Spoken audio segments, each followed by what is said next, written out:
Menjelang pesta pernikahan secara militer, terungkap jika Joni bukanlah tentara berpangkat Letnan II, sedangkan Mawar, istrinya, juga berbohong mengaku anak angkat seorang kolonel. Halo, Assalamualaikum. Jumpa lagi di channel Obrolan Haris. Cerita kali ini unik. Suami dan istri sama-sama berbohong menjelang pesta pernikahan. Mawar, sang istri, warga Kebonjeruk, Jakarta Barat, mengaku anak angkat seorang kolonel yang saat peristiwa terjadi menjabat sebagai Danrem Madiun, Jawa Timur. Sedangkan sang suami, sebut saja Joni, mengaku sebagai tentara Kopassus berpangkat Letnan II Infanteri. Joni mengaku sebagai ajudan Panglima TNI. Sebenarnya SIS atau Joni dan SD atau Mawar sudah melakukan akad nikah pada Senin 22 November tahun 2021. Sedangkan pesta pernikahan secara militer atau pedang pora akan digelar di kediaman Joni di Desa Pasar Baru, Kecamatan Songgom, Kabupaten Brebes, Jawa Tengah pada tanggal 23 sampai 24 Maret 2022. Karena pesta pernikahan digelar 4 bulan setelah akad, maka saat itu Mawar tengah hamil muda. Apesnya ya, di tengah kehamilannya itu, mereka malah berurusan dengan pihak berwajib akibat ulah mereka sendiri.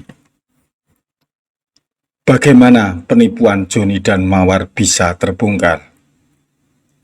Kasus tersebut terungkap saat Babinsa Songgom menerima laporan dari kepala dusun yang mengatakan ada anggota TNI berpangkat Letnan II Infanteri hendak melangsungkan pernikahan secara militer di kediamannya di Desa Pasar Baru. Mendapat laporan dari kepala dusun, Babinsa dan anggota unit Intel Kodim Brebes wilayah Songgom langsung melakukan penyelidikan awal.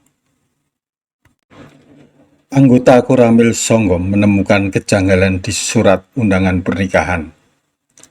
Kejanggalannya, dalam undangan itu mencantumkan nama Panglima TNI saat itu, yaitu Jenderal Andika Perkasa, serta 6 Jenderal Bintang 2. Salah satunya diklaim sebagai Pak D. Mempelai. Mungkin ya, dengan mencantumkan Panglima TNI dan sejumlah jenderal, tentara di kabupaten tidak berani bertanya macam-macam. Maklum aja ya, Komandan Kodim itu pangkatnya hanya Letkol, jadi jauh dari Jenderal Bintang 4 maupun Jenderal Bintang 2. Apalagi sang istri juga mengaku anak seorang kolonel. Namun, di mata Intel Kodim, banyaknya nama jenderal yang tercantum dalam undangan justru membuat aparat TNI curiga. Aparat kemudian membawa pasangan Joni dan Mawar ke Kodim Brebes untuk dilakukan pendalaman. Saat diinterogasi, Joni tidak bisa menunjukkan kartu anggota TNI. Fake Joni adalah tentara gadungan. Sementara itu, SD yang mengaku sebagai anak angkat Danrem Madiun juga terbukti bohong. Saat sang kolonel ditelepon, ia tak kenal dengan sosok SD. Klop, laki dan bini suka berbohong. Lalu, apa profesi sebenarnya dari Joni? Ia pernah bekerja sebagai security Bank Sentral Asia atau BCA di Matraman, Jakarta. Pantas saja badannya tegap, rambutnya cepak dan sigap.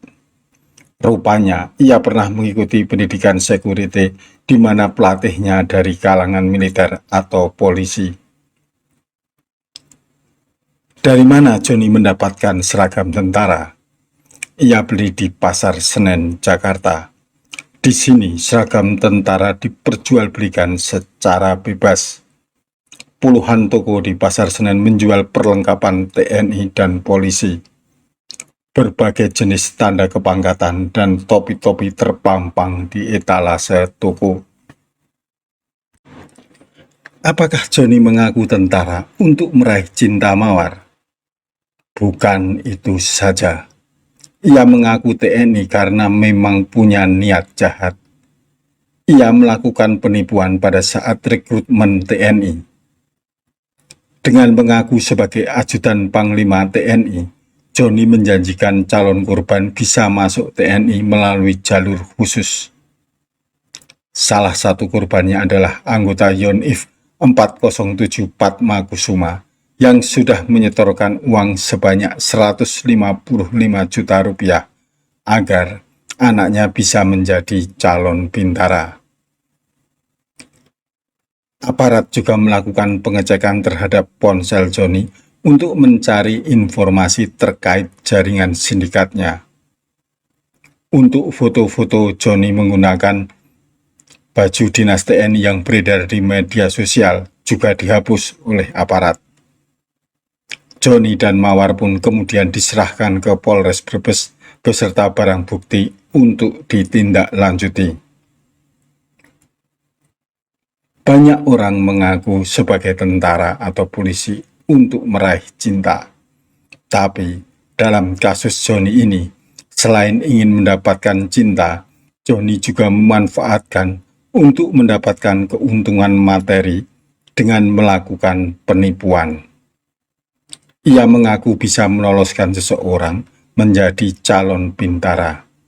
Korbannya sudah ada dan menyetor uang sebanyak 155 juta rupiah. Belajar dari kasus Joni ini, untuk para gadis waspadalah. Jika ada cowok mendekati, teliti identitasnya. Jika perlu, lihat kartu identitas aslinya. Tapi ingat, jangan waktu awal kenalan, nanti dia tersinggung. Carilah waktu yang tepat untuk bisa melihat identitas asli sang cowok. Nah, untuk kalian yang ingin menjadi tentara atau polisi, percaya pada kemampuan diri sendiri. Jangan tergiur dengan rayuan orang yang mengaku bisa memberikan jalan pintas dengan imbalan memberikan sejumlah uang. Ingat, kejahatan tidak hanya terjadi karena ada niat dari pelaku, tetapi juga karena adanya kesempatan. Sampai jumpa, waspadalah.